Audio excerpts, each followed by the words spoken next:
Okay, this is the AP Calculus Chapter 4 review, video number 3.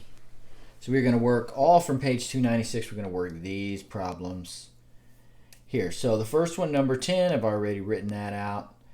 And I believe most of these are going to use U substitution, okay? And how do you know? Well, you know, this one would be really hard to work out without U substitution. It's got a cubed, so you'd have to cube that, multiply that all out 3 times, and then multiply all of that by negative 4x. There's really just no way to do this power rule, at least in a short way. So what you want to do is pick a u that if you take the derivative of it, the derivative is sitting right out in the problem, and the u would be 1 minus 2x squared.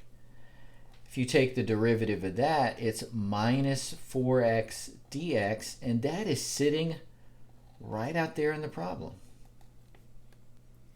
Okay, so we could write this as, since u is 1 minus 2x squared, we could rewrite it as u cubed du.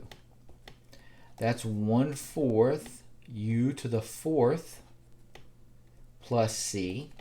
You put u in the problem, you got to take u back out.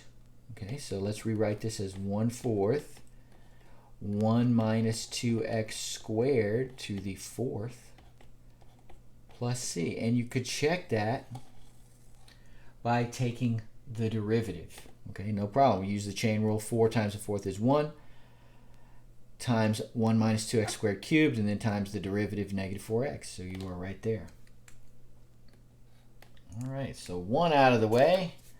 A few more to go. 14. Okay, so 14, it uses the letter U. I'm not cool with using the letter U in a U substitution problem, so let's use the letter X. Sometimes U to the 4th plus, so it would be X to the 4th plus 2 dx. All right, again, this would be tough to multiply out and use the power rule. But if we let u be x to the 4th plus 2, then du is 4x cubed dx. And then that's sitting right out of the problem there. If we just say divide both sides by 4, then 1/4 du is equal to x cubed dx. And that's exactly what we need. X cubed dx is our du. So we could rewrite this as 1/4, and then we would have the square root of u du. So that's, I probably should have written it as u to the 1/2.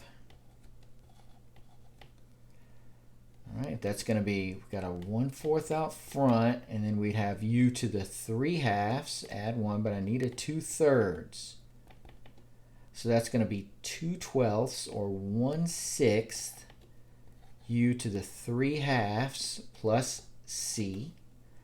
You put u in the problem, you got to take u back out. 1/6 u is x to the 4th plus 2 to the 3/2 plus c.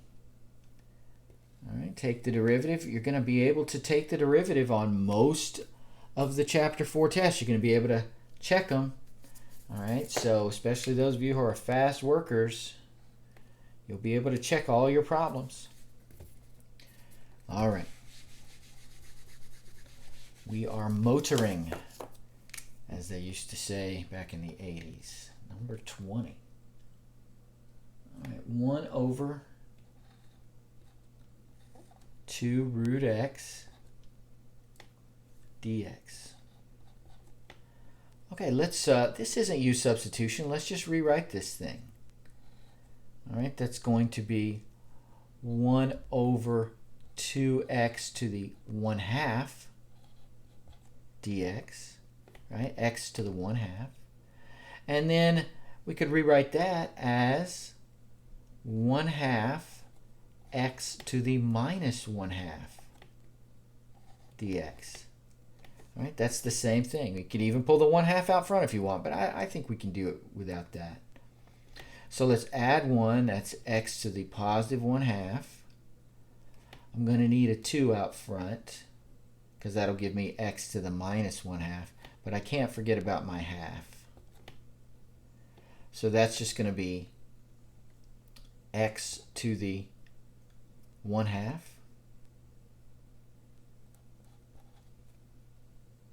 All right, plus c. Oops.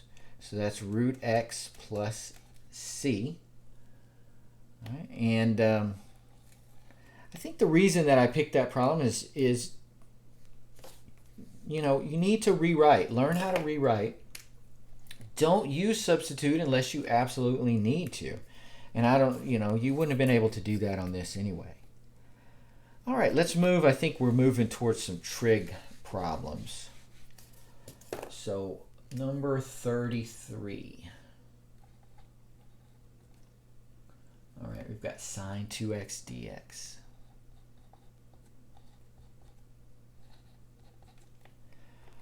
Okay, so anytime it's not just sine x, but sine something else, okay, it's going to be u substitution. And really the only thing you could do would be let u be 2x. du is 2 dx. That's almost what we need. We just want a dx. So half du is equal to dx.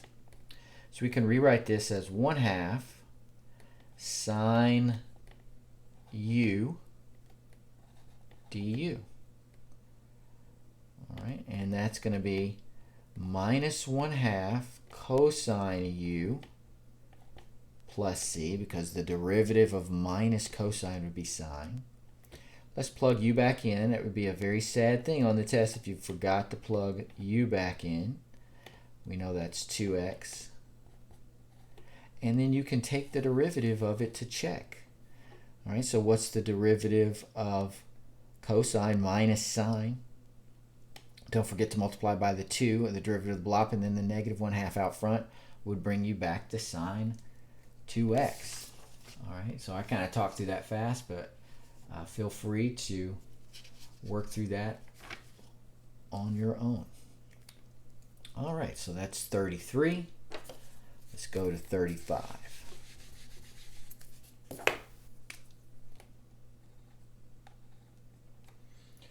All right, 35, 1 over theta squared, 1 over times the cosine of 1 over theta d theta. Well, if we let u be 1 over theta, then the derivative of that, because that's just the same thing as theta to the minus 1. So the derivative of that would be minus theta to the minus 2, which would be minus 1 over theta squared. That's almost what you need, right? You just need 1 over theta squared. So du is going to be minus 1 over theta squared d theta. Bring that negative to the other side, minus du is 1 over theta squared d theta. And that's what you need. 1 over theta squared times d theta would be du. So we can rewrite it with a negative out front. Cosine u du. The antiderivative of cosine is sine, so that'd be minus sine of u plus c. So minus sine of 1 over theta plus c. All right, and then if you take the derivative of that, you could check that. When you take the derivative of that, you're going to be back where you started, because it would be cosine of 1 over theta, all right, minus cosine of 1 over theta, times the derivative of 1 over theta, which is minus 1 over theta squared. The minuses would cancel out. Give it a try, but you should end up with that being the right answer. All right, that takes care of 35. Let's hit 37.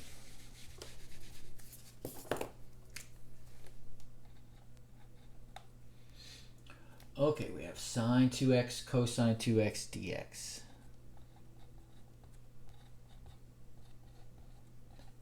I should have written out all the problems individually, because now I don't get the satisfaction of marking them all out until I'm done. Okay, so if we let u be sine 2x, then du could be 2 cosine 2x, which is almost what we need. We could let it be cosine 2x and then be minus sine. That would work too. I think the easiest one is let u be sine 2x. So du is going to be cosine 2x. Don't forget, times the derivative of the blob. Everyone forgets that. The derivative of the blob is 2 dx. So a half a du is equal to cosine 2x dx, and that's exactly what we need, cosine 2x dx. So we could rewrite it as a half out front, and then we would have u du. Right? U is just sine 2x, so put the u there. That's the u. That's the du. Boom. So that's going to be 1/2 times 1/2 u squared plus c. 1/4 u squared plus c. What is u? It's sine 2x. All right, the math people would rather you put the 2 in between the n and the 2 there, but I don't care. All right, if we took the derivative of that, it'd be 2 times the 4, so it'd be 1/2 sine 2x times cosine 2x times 2. And that would get you back to the beginning. If I went too fast there, try it yourself. See if you get back. All right. 39. Cooking with gas. Tangent to the 4th x. I'm pretty sure we did these before Thanksgiving. That's okay. Thanksgiving was a long time ago. All right, we know that the derivative of tangent is secant squared. So if we just let u be tangent x, du is secant squared x dx, and that is exactly what we need. So we could rewrite this as u to the 4th du. That's going to be 1/5 u to the 5th plus c. Almost done. You put u in the problem. You got to take u back out. That's going to be u is tangent. And there you go. The math people like you to put the 5 between the n and the x. I'm not a math people. All right. I am an engineer, and I like things to be practical. So that is fine with me.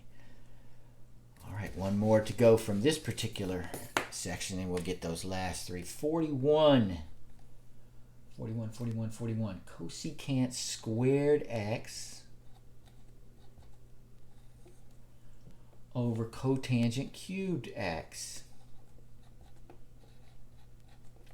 Well, if we let u, what's the derivative of cotangent? It's minus cosecant squared x. So I think u could be cotangent x. That would be perfect. Then du is almost perfect. Minus cosecant squared x dx. All I got to do is fix the minus. So I got a minus du is equal to cosecant squared x dx. And we can rewrite this. Got that minus out front. Cosecant squared x dx, that's du. And then it's going to be u cubed on the bottom. So that's minus u to the minus 3 du. That'd be u to the minus 2. We got a minus out front. And then I'm going to need a minus again. Let's negative 2 times negative 1. I think I'm going to need a half, aren't I? Negative 1/2. That'd give me 1, right? So negative 2 times negative 1/2 is 1, u to the minus 3, and then I've still got that minus out front. So that's going to be positive 1, because negative makes a positive, over 2 u squared. That's going to be 1 over 2 times cotangent x all squared. Don't forget to C.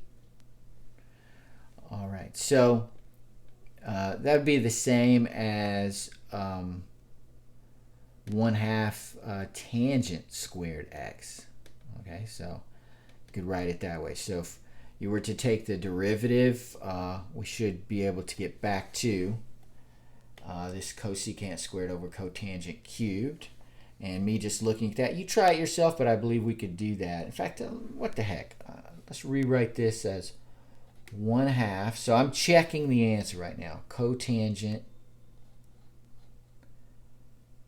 x to the -2. See how I took that 2 there and made it -2?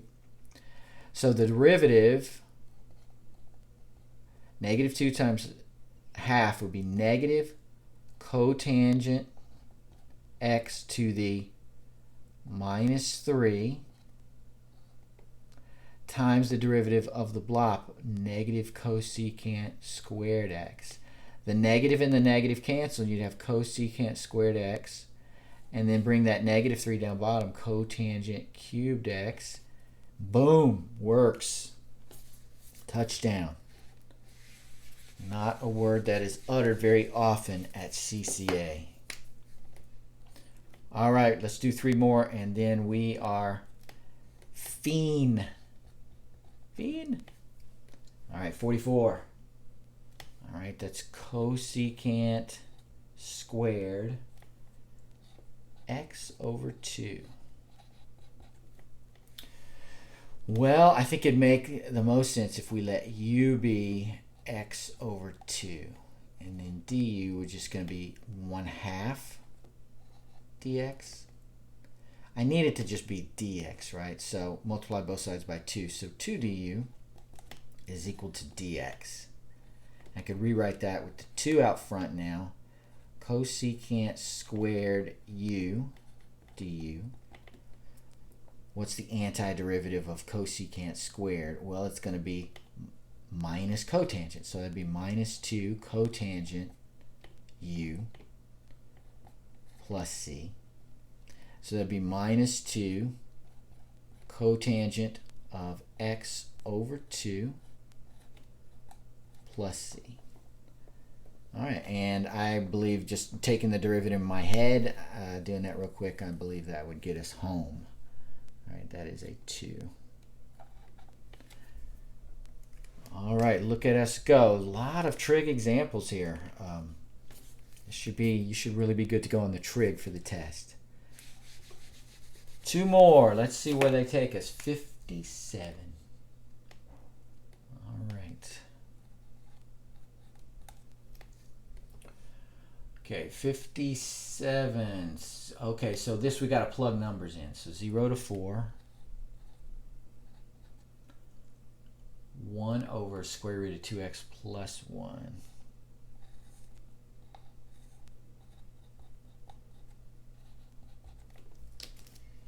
All right, if we so this is not a real easy one to do with the power rule at all. Let's see if we can do a u substitution.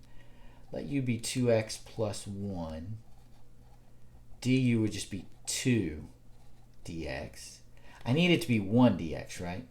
So half a du is equal to dx. So I could rewrite it as 1/2 0 to 4 of 1 over the square root of u du.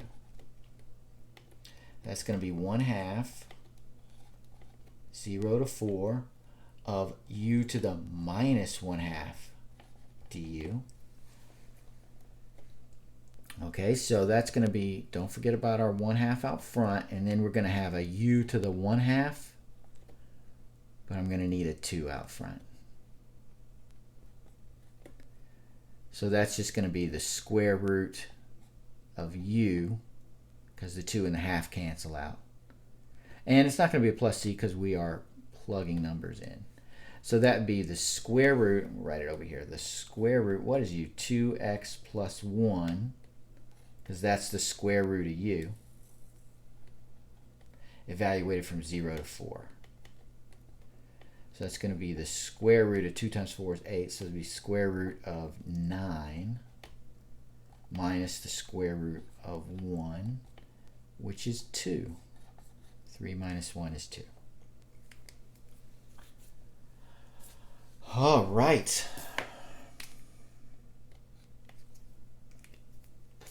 We got one more. 58. Okay, just going, we're doing another one of these. 0 to 2, x over the square root of 1 plus 2x squared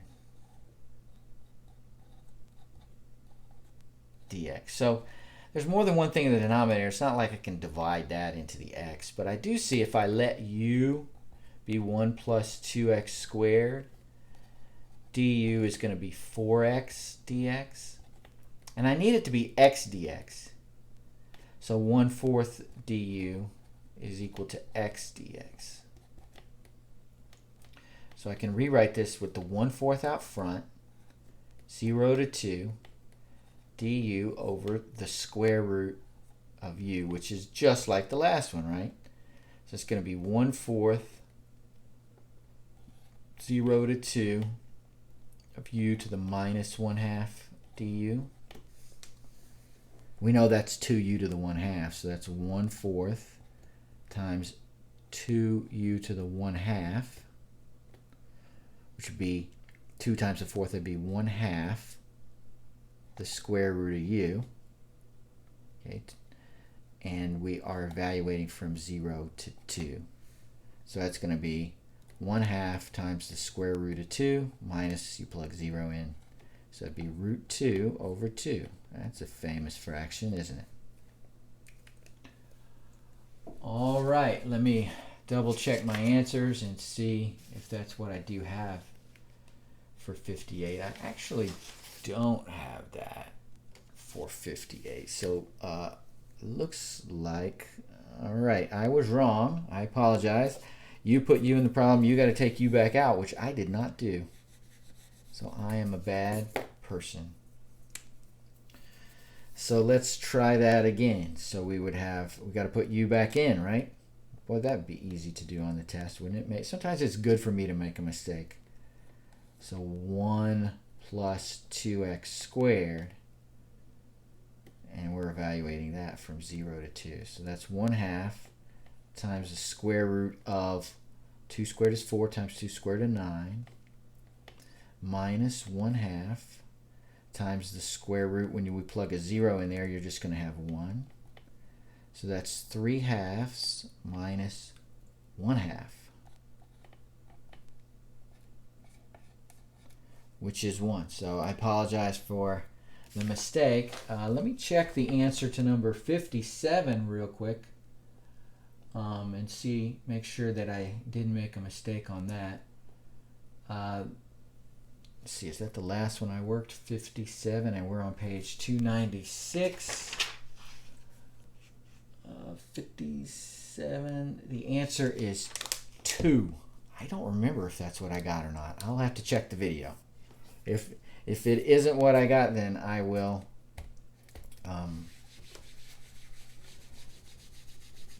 make an amendment on the Microsoft Teams post. Okay, so that should do the trick. You should be able to get your 3 homework problems done now, and that should prepare you for both the test and the final exam.